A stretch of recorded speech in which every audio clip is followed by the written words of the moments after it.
जब मेरे मामा और मामी अमृता मेरे घर आए थे। मामा कुछ काम से मुंबई जाने वाले थे, तो मामी घर पर अकेली रहेंगी, इसलिए वो हमारे घर पर मामी के रहने के लिए लेकर आए थे। मेरा घर डबल स्टोरी है और मेरा रूम और गेस्ट हाउस रूम ऊपर ऊपर ही है। मामा की शादी को कुछ 5-6 साल हुए थे, तभी से मेरा मामी के ऊपर ध्यान था, लेकिन उन्हें कैसे बताऊं और वो सुनकर क्या रिएक्ट करेंगी, ये सोचकर मैंने कभी उनसे ये बात नहीं कही। मामी की उम्र लगभग 20 साल है। फिर रोज की तरह रात का खाना खाकर ऊपर अपने रूम में चला आया। फिर मेरे रूम में आने के बाद मामी भी कुछ देर के बाद गेस्ट रूम में सोने चली आई। फिर मामी के रूम का दरवाज़ा बंद देखकर मैंने अपना डोर बंद करके एक गंदी फिल्म डाउनलोड करने लगा और सेक्सी स्टोरी पढ़ने में लग गया और मेरा 5 इंच लंबा केला निकाल कर हिलाने लगा। अभी कुछ देर भी नहीं हुई थी कि मामी मेरे रूम में आ गई, तो मैंने डर के मारे जल्दी से केला को अपने पैजामे में अंदर डाला। मामी के चेहरे पर कोई हाव भाव नहीं थे, शायद उन्हें कुछ नहीं दिखा था। फिर उन्होंने मुझसे बदन दर्द के लिए गोली मांगी और जाते वक्त हल्की सी स्माइल देकर चले गए। तब मुझे कुछ समझ नहीं आया, क्योंकि मैं बहुत डर गया था कि कहीं मामी किसी को ये बता ना दें। दूसरे दिन ऑफिस से आने के बाद हम सब ने खाना खाया और रोजाना की तरह मैं अपने रूम में आ गया। उस समय करीब रात के 11 बज रहे थे। तभी मामी भी ऊपर आ गई और रूम का दरवाज़ा बंद कर दिया। फिर मैंने सोचा कि मामी अब तक सो गई होंगी। तब करीब 12 बजे थे। फिर मैंने डाउनलोड की हुई गंदी मूवी देखना चालू किया। मैंने ईयरफोन लगा रखे थे ताकि मूवी देखते हुए आवाज़ बाहर ना जाए। फिर मैं अपना केला बाहर निकाल कर हिला रहा था और मूवी देखने में मग्न था। पूरे रूम में अंधेरा था, सिर्फ लैपटॉप की स्क्रीन की रोशनी थी। तभी मुझे मेरे बाजू में किसी के खड़े होने का शक आया, तो मैंने तुरंत पलटकर देखा तो अंधेरे में एक गंदी फिगर दिखी। वो और कोई नहीं, मेरी मामी थी। मैं उठने ही वाला था कि मामी ने मुझे बैठने के लिए कहा और लाइट चालू कर दी। मैं काफ़ी डर गया था।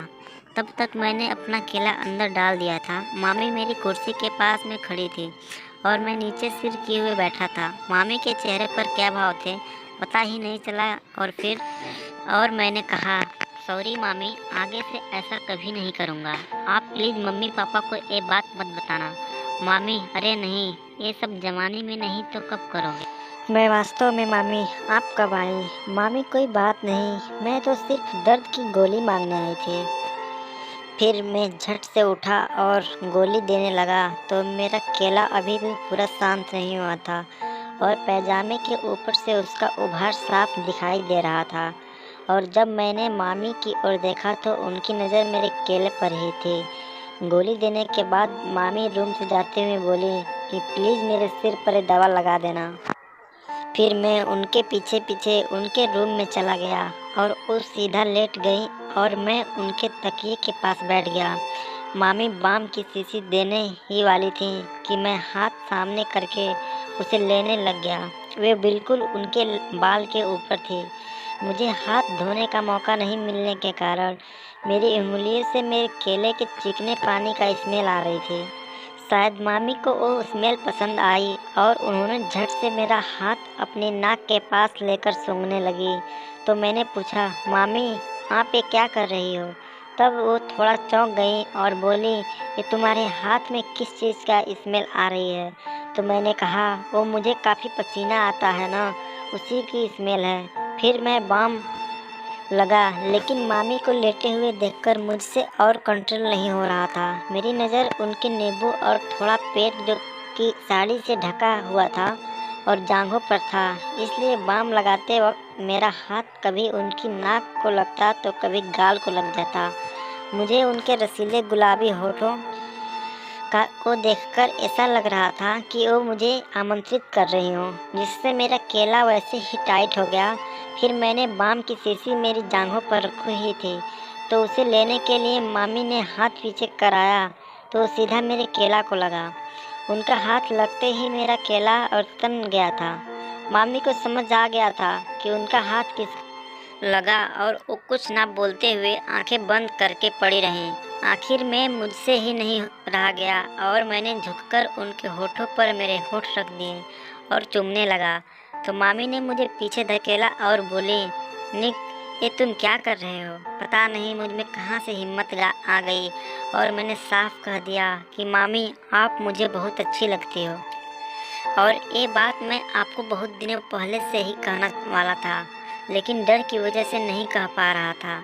और आज आप मेरे सामने ऐसी लेटी थी तो मुझसे रहा नहीं गया। आई एम वेरी सॉरी मामी। अगर आपको मेरा एक कहना और करना अच्छा ना लगा हो तो फिर, यह कहकर मैं जाने लगा। तभी मामी ने मेरा हाथ पकड़कर मुझे रोक दिया। ये सब बताते हुए मामी का सिर अपने आप कंधे पर टिका हुआ था और मेरा हाथ मामी को बाहों पर चुभ गया था। मैं उनके कंधे और पीठ को सहला रहा था। मामी भी उन्हीं उंगलियों मेरे सीने पे फेर रही थी। मुझे पूरा मालूम हो चुका था कि मैं कुछ भी करूं तो मामी ना नहीं करेंगे। फिर मैं पीठ से हाथ तक फेरते हुए उनकी गर्दन को सहलाने लगा। मामी ने अपनी आंखें बंद ही रखी थी और दूसरा हाथ में उनकी जांघों पर से फेरते हुए चिड़िया तक आकर नींबू को हल्के हल्के हाथों से दबाने लगा।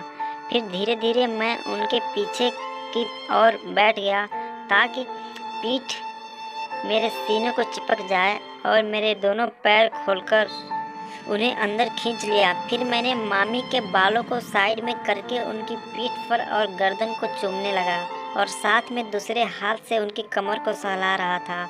मामी मेरी इन हरकतों को पूरा एंजॉय कर रही थी और हल्की हल्की आवाज़ें निकाल रही थी। धन्यवाद मित्रों। अगर आपको यह वीडियो पसंद आया तो लाइक और चैनल को सब्सक्राइब कर दें।